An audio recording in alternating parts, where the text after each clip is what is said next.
Bismillahirrahmanirrahim. Assalamualaikum warahmatullahi wabarakatuh. Bismillah, alhamdulillah, la hawla wa la quwwata illa billah. Asyhadu an la ilaha illallah wahdahu la syarika lah, wa asyhadu anna Muhammadan abduhu wa rasuluhu la nabiyya ba'dah. Allahumma salli wa sallim wa barik ala sayyidina wa maulana Muhammadin wa alihi al-tahirin wa ashabihi ar-rasyidin wa man tabi'ahum bi ihsanin ila yaumiddin. Ayyuhal hadurun, usikum wa nafsi bi taqwallah, fattaqullaha la'allakum tuflihun.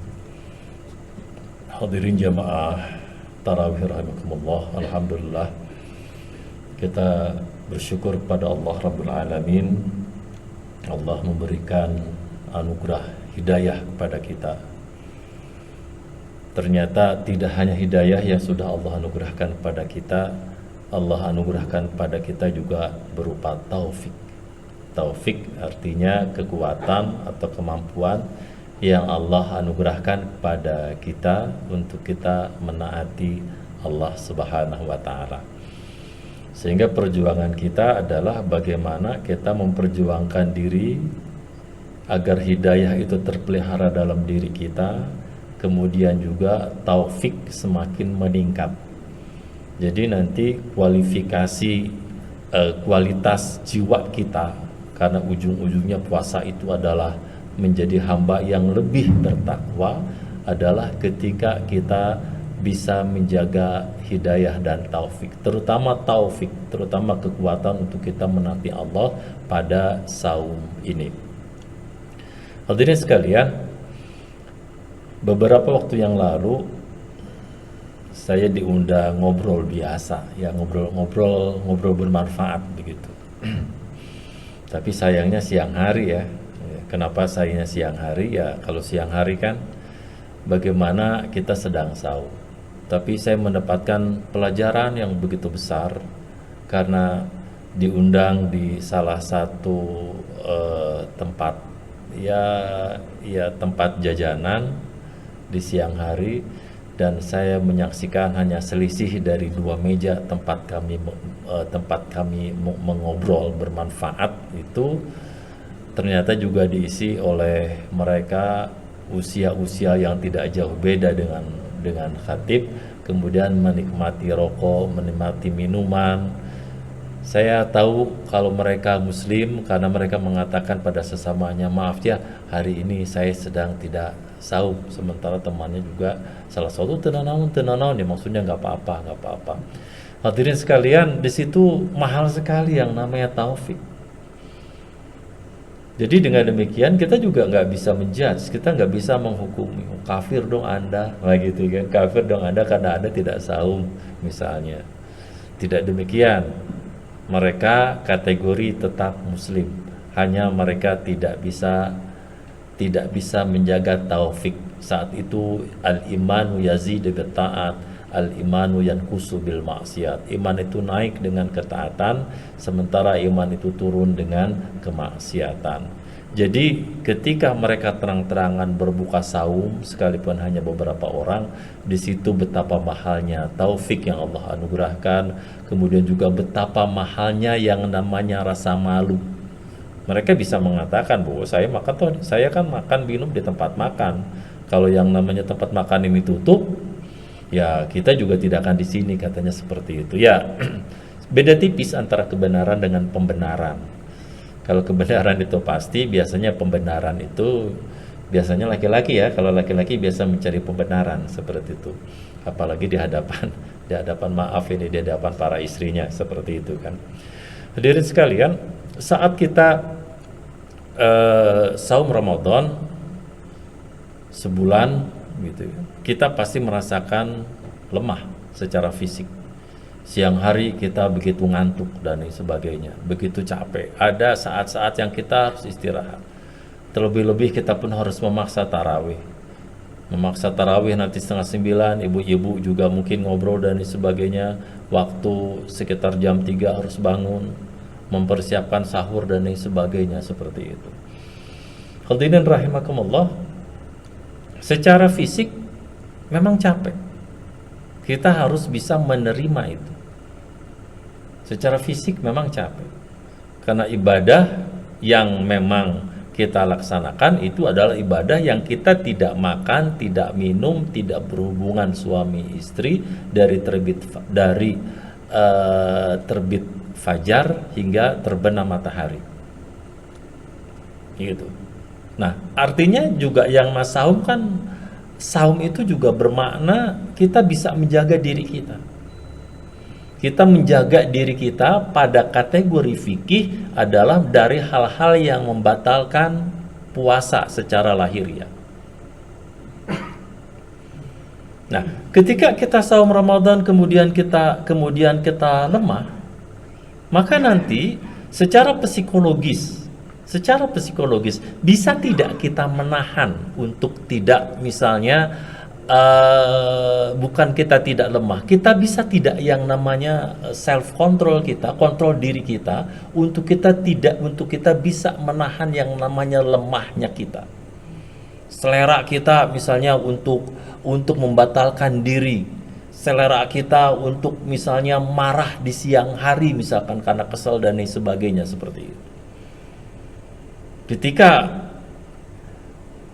kita bisa mengontrol diri, maka secara psikologis kita sehat. Jadi Allah Ta'ala memberikan yang namanya ujian-ujian kepada kita. Ujian salah satunya adalah bagaimana yang namanya kita berkurang nikmat fisik kita. Kesannya kan begitu. Berkurang yang namanya nikmat fisik kita. Apa sih enaknya waktu sahur?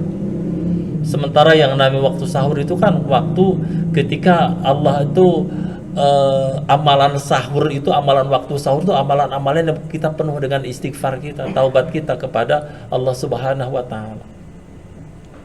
Ritme sarapan kita diubah. Kalaulah kita jujur bertanya, suatu ketika anak saya bertanya, "Abi, enak mana sih kalau yang namanya kita makan di waktu sahur dengan kita enak makan jam 7 atau jam 8?" Maka saya jawab, enaknya sih jam 7 sampai jam 8. Begitu. Jadi apa sih yang namanya enaknya sahur? Oh, ternyata saya bisa mengontrol diri ketika saya makan berat usai tarawih, kemudian misalnya selang 1 jam, 1,5 jam saya tertidur, maka ketika waktu sahur berat sekali yang namanya mata ini. Oh, jadi yang namanya makan berat itu cukup ketika pas berbuka saja, berbuka saum saja, seperti itu. Artinya apa di situ? Ketika kita mulai membaca diri, Allah anugerahkan kepada kita yang namanya pengetahuan. Oh iya, ternyata yang namanya makan berat, misalnya makan nasi dengan teman-temannya pada saat usai tarawih jam 9, jam setengah 10, kemudian kita jam 11 tidur, betapa berat yang namanya sahur. Karena ternyata yang namanya waktu sahur itu perut kita masih kenyang, mungkin seperti itu. Berat sekali kita untuk bangun. Akhirnya kita mendapatkan yang namanya pengetahuan. Akhirnya juga kita tidak lagi sahur orang Sunda mah aya mak-mak mek-mek pada waktu sahur. Saya ingatkan kepada anak kita, "Nak, kalau kamu banyak minum, banyak makan di waktu sahur, memangnya kamu nanti siang tidak lapar, nanti siang tidak haus?" Ya, ini kan Abi untuk berkurang rasa lapar dan rasa hausnya. Kemudian ya kita coba deh kamu banyak makan, kamu banyak minum. Kemudian selang sehari, selang 2 hari saya tanya, "Kamu haus enggak?" "Haus deh." "Kamu lapar enggak?" "Lapar." "Mau enggak kamu membatalkan?" "Enggak, kan ibadah ini." "Sayang." "Kenapa sayang?" "Ya sayang sajalah." Nah, jawaban anak kan begitu, sayang sajalah, seperti itu. Nanti nggak dapat baju lebaran katanya, apalagi harus batal puasanya. Kenapa? "Aku malu kalau aku membatalkan puasa," seperti itu. Jadi nanti hadirin sekalian, jadi kita mendapatkan ada kontrol diri, kita mendapatkan ada pengetahuan. Jadi secara psikologis seperti itu. Jadi yang perlu kita kontrol bukan lagi orang lain, kita mengontrol diri kita. Jadi secara psikologis begitu. Jadi psikologis yang sehat itu adalah ketika masing-masing kita bisa mengontrol diri, kita bisa menyesuaikan dengan aturan-aturan. Contoh sederhana, ketika kita lampu merah, ada jeda ketika kita melewati lampu merah, Misalnya kita menuju ke utara misalnya, kemudian ketika lampu itu sudah merah, itu dari timur ke barat, dari barat ke timur itu ada jeda waktu. Kita mau memanfaatkan atau tidak pada saat lampu merah itu, ada jeda waktu. Karena tidak lebih, paling juga hanya berapa belas meter. Atau misalnya ketika kita melirik kanan, melirik kiri di perapatan yang tengah malam lampu merah, kita mau berhenti atau kita mau melanjutkan. Nah itu kan kontrol diri namanya. Jadi ada hal-hal yang kecil. Jadi secara psikologis memang kita belajar. Kita belajar melalui puasa ini untuk kita bisa mengontrol diri kita. Nah, hubungannya nanti dengan kualitas jiwa berupa ketakwaan, karena yang perintah saum itu agar kita menjadi hamba yang bertakwa, maka yang namanya kita harus mengenali yang namanya jiwa ini. Bahwa selain raga ini ada yang namanya jiwa. Yang namanya jiwa itu punya kualitas. Bagaimana misalnya kaitannya dengan Yusuf misalnya, Allah Ta'ala menyatakan inna nafsa la'ammaratun bisu, bahwa yang namanya nafsu di situ, yang namanya nafsul amarah itu mengajak kita kepada kemaksiatan. Nah, jadi bukan kita tidak boleh marah, tetapi kembali yang namanya kita harus mengendalikan marah. Kita mengendalikan yang namanya selera kemarahan, atau memperturutkan diri pada konteks ragawi. Raga kita kan punya keinginan. Kita punya keinginan. Tidak ada yang nama laki-laki kalau misalnya dia bersama dengan yang nama istrinya tidak ada misalnya selera untuk berkencan dan sebagainya di siang hari. Selalu ada. Tetapi ketika kita mengontrol, oh iya, bahwa yang namanya ragawi itu punya selera. Jadi jangan dikira kalau raga kita, jasad kita tidak punya selera. Zuyyina linnasi hubbus syahawati minan nisa wal banin wal qanatiril muqantarati minadh dhahabi wal fiddah ila akhir ayat. Jadi yang namanya syahwat kita itu senang kepada makan, pada minum, kepada anak-anak, pada perempuan, pada peternakan, pada emas perak, pada perkebunan dan sebagainya. Jadi yang rasional dan yang empiris yang bisa dinikmati oleh ragawi itu adalah selera dari syahwat kita. Kita menjadi tersinggung misalnya, atau cik atik ari keur puasa amah entong teuingeun cenah maknya nu ngaranna teu puasa di hareupeun jelema anu puasa, kan begitu seorang Sunda. Kata teman saya teuingeun nyakangnya atau padahal mada urang teh keur ngobrol cenah obrolan yang bermakna begini, deureuh anu teu puasa. Ya, kita saling menimpali seperti itu. Ada salah satu teman yang marah. Saya ingatkan gitu kan, kalau ini adalah hari yang suci, wah begitu kan, beragam. Saya katakan sudahlah, yang namanya setiap kita memang harus mengontrol diri, setiap kita harus memiliki yang namanya rasa malu untuk kita melakukan yang namanya kemaksiatan. Jadi kita mengontrol diri pada secara jiwa, kita mengontrol yang namanya amarah kita. Amarah tidak bermakna yang namanya amarah dalam arti marah-marah saja, seperti itu. Tetapi bagaimana ketika kita ada iri, ada dengki, ada beragam yang namanya sifat-sifat yang selama kita ini hidup itu pasti ada. Sampai ada misalnya ada kualitas ketika kita ini secara psikologis kita tidak bisa yang namanya menerima kenyataan. Kita bukan nggak bisa menerima presidennya, Kak. Tetapi kita ini tidak bisa menerima yang namanya kecurangannya. Kita tidak bisa menerima yang namanya kelicikannya. Seperti itu. Saya katakan kembali, mau sampai kapan yang namanya kamu kesel? Mau sampai kapan yang namanya kamu marah? Mau sampai kapan kamu tidak bisa menerima fakta dan kenyataan yang ada? Bukankah yang namanya pengalaman kehidupan, apapun yang kita pilih, apapun yang kita lakukan, apapun yang kita rencanakan, apapun yang kita perbuat tidak selalu sesuai dengan harapan kita? Saya katakan seperti itu. Jadi betapa mahalnya saya katakan yang namanya kita beriman kepada Allah, beriman kepada qada dan qadar dari Allah, kepada ketetapan dan takdir dari Allah. Kalau yang namanya Allah saja mengizinkan, misalnya yang Akang tidak pilih ternyata menjadi presiden misalnya, ya harus terima ya sama takdir ini, suka mau tidak. Jadi ada takdir yang kaitannya dengan individu kita, ada takdir yang berkaitan dengan individu kita, berkaitan dengan sosial kita. Ada takdir yang berkaitan dengan nanti misalnya politik kita, yang pada setiap tahun kita selalu yang masa Ramadan saja itu berbeda, misalnya seperti itu. Nggak bisa begitu katanya Kang. Kita harus menetapkan satu Ramadan itu harus jelas, yang mendunia. Masa Saudi saja sudah puasa misalnya hari Senin, masa kita dari puasa sampai Selasa misalnya seperti itu. Jadi pada ranah pengetahuan pun saya katakan bahwa yang namanya metode yang berbeda bisa jadi akan melahirkan yang namanya kesimpulan dan keputusan ilmiah yang berbeda. Jadi dengan demikian kita juga bisa belajar. Tidak hanya kita belajar memahami pada aspek memahami dan mengontrol pada fisik kita, pada hawa nafsu kita, tetapi juga apa yang terjadi di luar diri kita.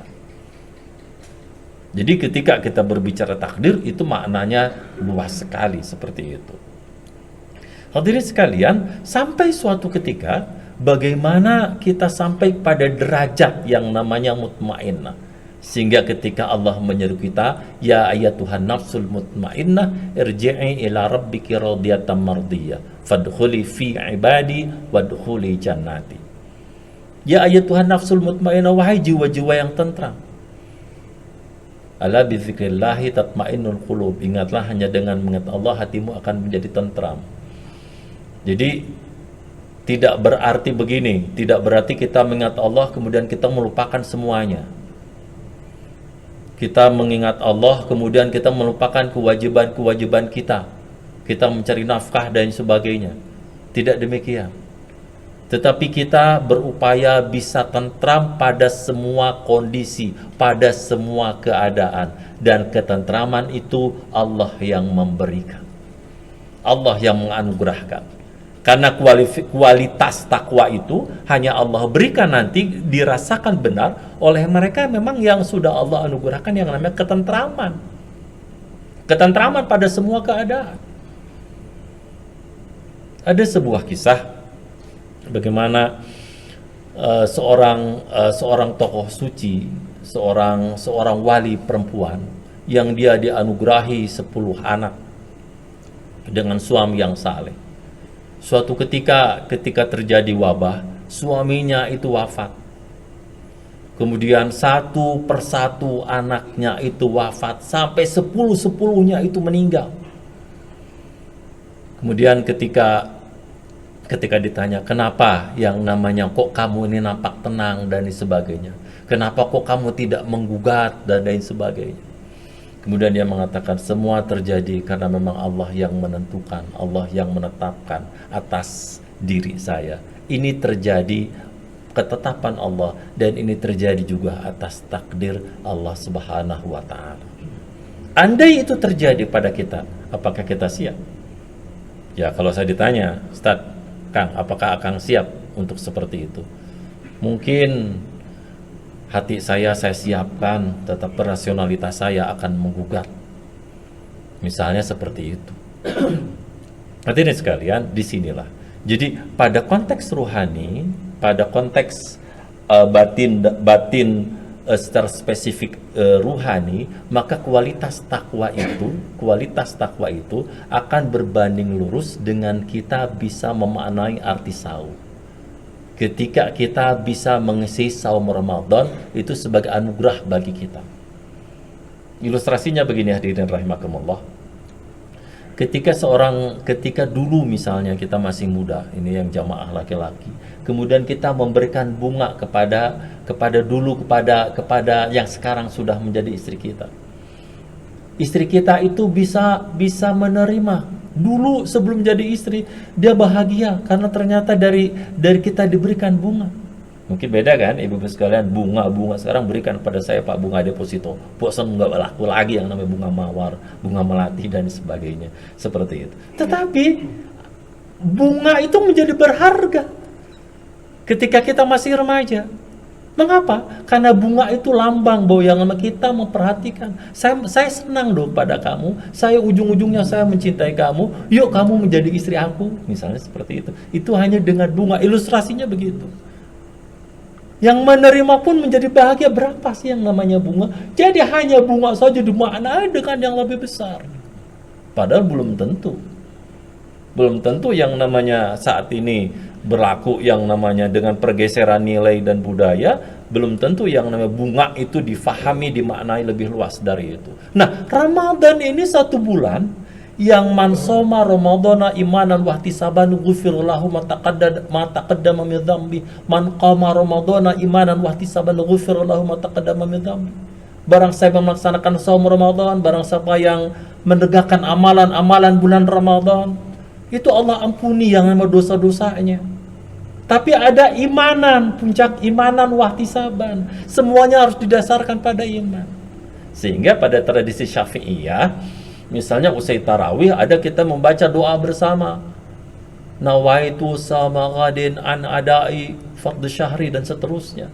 Itu supaya apa? Dengan ujung-ujungnya lillahi ta'ala, bahwa yang esok saya puasa harus lillahi ta'ala. Itu yang menjadi berharga, bahwa puasa kita itu adalah puasa pada hakikatnya untuk diri kita sendiri. Takwa itu bukan untuk Allah. Jadi kesadaran eksistensial pada kategori psikologis adalah ketika kita menyadari benar bahwa saum ini adalah untuk saya, tadarus ini adalah untuk saya, amalan-amalan baik ini adalah untuk saya, bukan untuk siapapun. Jadi kesadaran eksistensi yang hakiki itu dibangun pada bulan Ramadan ini. Sehingga ujung-ujungnya adalah ketakwaan. Ketakwaan itu diisi awalnya seperti sekarang adalah fastabiqul khairat. Mari kita berlomba-lomba di dalam kebaikan. Karena menggunakan kata al khair artinya kebaikan-kebaikan yang umum apapun. Tidak hanya tadarus, termasuk juga bekerja di dalamnya, termasuk memakmurkan masjid, membersihkan masjid dan lain sebagainya seperti itu. Ketika semuanya lillahi ta'ala, itu adalah nanti ujung-ujungnya adalah takwa. Jadi hadirin sekalian, akhirnya semoga Allah anugerahkan pada kita kontrol diri kita. Karena yang namanya jasad itu bisa berbicara. Jangan dikira tidak. Tiba-tiba siang-siang perut kita bunyi misalnya, perut anak saya bunyi, kamu lapar ya? Iya, begitu. Kamu mau makan? Enggak. Seperti itu. Ada kontrol diri, ada self guilty, ada rasa bersalah ketika kita melakukan sesuatu, apakah itu kesalahan yang berkaitan dengan sesama, terlebih-lebih yang namanya kesalahan yang berkaitan dengan Allah Subhanahu wa Ta'ala. Jadi ada wahtisaban artinya berhitung. Kita berhitung saum kita sampai hari ini bagaimana yang namanya kualitasnya. Seperti itu. Kita yang menentukannya. Ketika kita belajar di SD, di SMP, di SMA, kita punya guru yang menilainya. Saat ini siapa yang harus menilainya? Jadi ketika kita dewasa, ketika kita mukallaf, artinya kita belajar untuk menilai diri kita. Jadi secara ruhani, bahwa yang namanya tidak hanya self control, tetapi kita menilai diri kita, bukan menilai orang lain. Kita menjudge diri kita menghukumi diri kita. Saum kita seperti apa hari ini? Kita siap tidak yang namanya kita tadarus?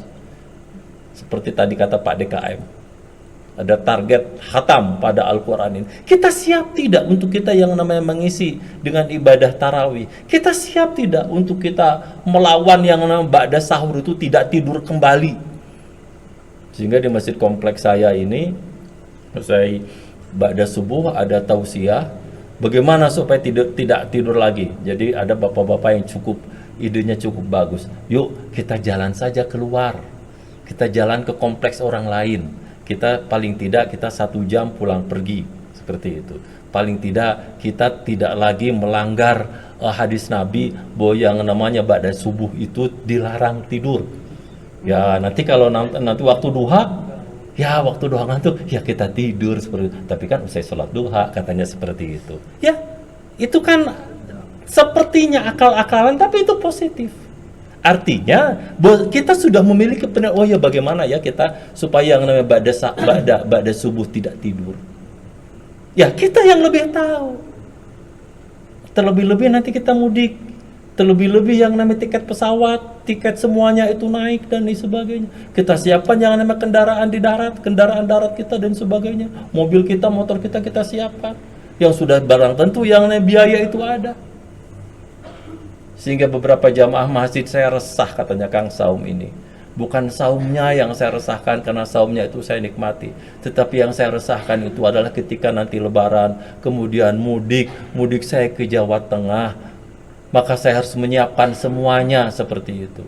Jadi keresahan saya bukan keresahan pada Ramadannya, tapi keresahan saya itu adalah bekal saya cukup enggak sih? Nah, seperti itu. Berarti kan kita harus mengontrol kembali, hadirin rahimakumullah. Maaf ya saya contohkan hal-hal seperti ini. Saya pikir itu bisa difahami karena memang setiap kita nanti akan mudik. Dan secara ruhani mudik kita yang hakiki adalah innalillah wa inna ilaihi raji'un. Jadi yang takwa hakiki adalah mereka yang menyadari benar suatu ketika kita akan kembali kepada Allah dan tidak ada lagi bekal. Istri kita, anak kita, siapapun yang kita cintai, mobil kita di garasi, motor kita dan sebagainya, apakah akan dibawa sampai ke alam barzah? Jawabannya tidak. Wa alaisal insana illa masa'a. Tidaklah seseorang itu mendapat kecuali apa yang ia upayakan. Artinya Ramadan mendidik kita untuk kita naik kelas, untuk kita naik kelas kemanusiaan kita itu dengan takwa. Ada perjuangan, dan perjuangan itu adalah dengan kita memperbanyak amal saleh pada bulan Ramadan ini. Memang capek, memang lelah, karena memang seperti itu. Hadirin sekalian, akhirnya saya melihat di bujur truk itu bahwa yang kata tulisan di bujur truk itu yang nama cenah ngantuk jeung lapar mah geus kudu dilawan. Itu di bujur truk ya. Jadi ketika saya nyetir, iya ya betul, yang memang ngantuk jeung lapar mah kudu dilawan. Itu perjuangan dia. Ketika dia membawa barang dari suatu daerah ke daerah yang lain, ketika dia ngantuk sementara ada target jam yang harus dia sampai, maka yang namanya ngantuk dan lapar harus dilawan. Saya hanya ingin ilustrasi itu, oh iya ya, pada bulan Ramadan itu ternyata juga ngantuk dan lapar itu harus kita lawan, karena itu adalah bagian dari jihad. Jadi secara ruhani adalah hadirin sekalian, mari kita berupaya untuk meraih takwa, karena takwa itu kita berjuangkan dengan apa? Dengan kita meningkatkan amal saleh, dengan kita wahtisaban, dengan kita berhitung-hitung, dengan kita menghitung-hitung. Jadi mari kita tidak lagi menghitung orang lain, marilah kita menghitung diri. Karena kesadaran yang puncak bagi mereka hamba yang bertakwa adalah kesadaran untuk kita nanti kembali kepada Allah dengan mutmainnah. Ketika kita bisa melawan selera raga kita, ketika kita merasakan ada self guilty, kita belajar, oh ya ini salah, ini salah, ini salah, tidak boleh kita perturutkan. Kemudian ketika kita memiliki cita-cita menjadi hamba yang bertakwa, ada Allah sebagai tujuan kita, dengan saum inilah sebagai sebuah media, sebagai sebuah metode yang Allah berikan pada kita, ujung-ujungnya adalah la'allakum tattaqun. Hadirin rahimakumullah, mudah-mudahan pada tempo yang singkat ini apa yang saya sampaikan mudah-mudahan ini refleksi dalam saya, mudah-mudahan ini bermanfaat bagi khatib sendiri dan mudah-mudahan bermanfaat bagi hadirin rahimakumullah. Barakallahu li wa lakum. Assalamualaikum warahmatullahi wabarakatuh.